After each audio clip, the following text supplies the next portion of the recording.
پہلے یہ لے لیتے ہیں، دیکھیں ایک شخص دیر سے آیا اور ابھی وہ آرام سے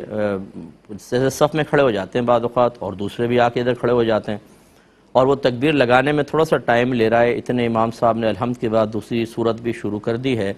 تو کیا یہ قطع صف کا مرتکب ہوگا؟ دیکھیں ایسے نہیں ہوتا، کیونکہ اتنی دیر تو کم از کم لگتی ہے۔ بعض اوقات آدمی کھڑا ہوتا ہے، اس کا سانس پھولا ہوتا ہے، تیزی سے آ جاتا ہے، تو وہ اپنے سانس کو بحال کر رہا ہوتا ہے، بعض اوقات وہاں کھڑے ہو کے نیت کو حاضر کیا جاتا ہے، تو تھوڑا بہت تو ٹائم نکلتا ہے۔ اتنی تھوڑی بہت دیری جو ہے وہ اس قطع صف کے گناہ میں شمار نہیں ہوتی ہے، کیونکہ ابھی اس نے تکبیر لگانی ہے اور باقاعدہ وہ صف میں شامل ہو جائے گا، لہذا اتنی معمولی سی دیر کا کوئی مسئلہ نہیں ہوتا ہے۔ دوسرا آپ نے فرمایا کہ راستے میں اگر کوئی تکلیف دہ چیز پڑی ہو تو کیا ہمیں ہٹانا چاہیے؟ دیکھیں اگر آپ اس پر قدرت رکھتے ہیں کہ اس کو ہٹا سکیں، اور نہ ہٹانے کی صورت میں آپ کو غالب گمان یہ ہے، یعنی زیادہ آپ کا یقین یہ ہے کہ لوگ اس سے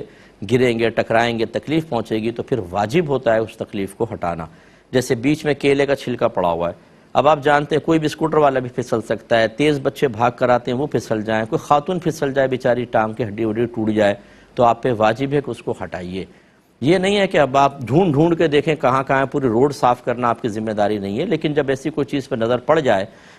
اسی طرح پتھر لگا رکھا ہوتا ہے، میں نے دیکھا ہے بعض لوگ اس پتھر سے ٹکرا کے دو گالی تو دے جائیں گے، اس کو سائیڈ میں نہیں کریں گے، پھر آگے نکل جائیں گے۔ بھائی آپ جب ٹکرا گئے تو سائیڈ میں کر دو آپ، تاکہ آپ کی طرح دوسرا تکلیف کا شکار نہ ہو۔ تو بہرحال اگر اس کو دور کرنا پاسبل ہو اور مسلمانوں کے نقصان پہنچنے کا یقین ہو تو پھر دور کرنا، اور آپ قدرت بھی رکھتے ہو تو دور کرنا واجب ہوتا ہے۔ یہ کہتے ہیں کہ اگر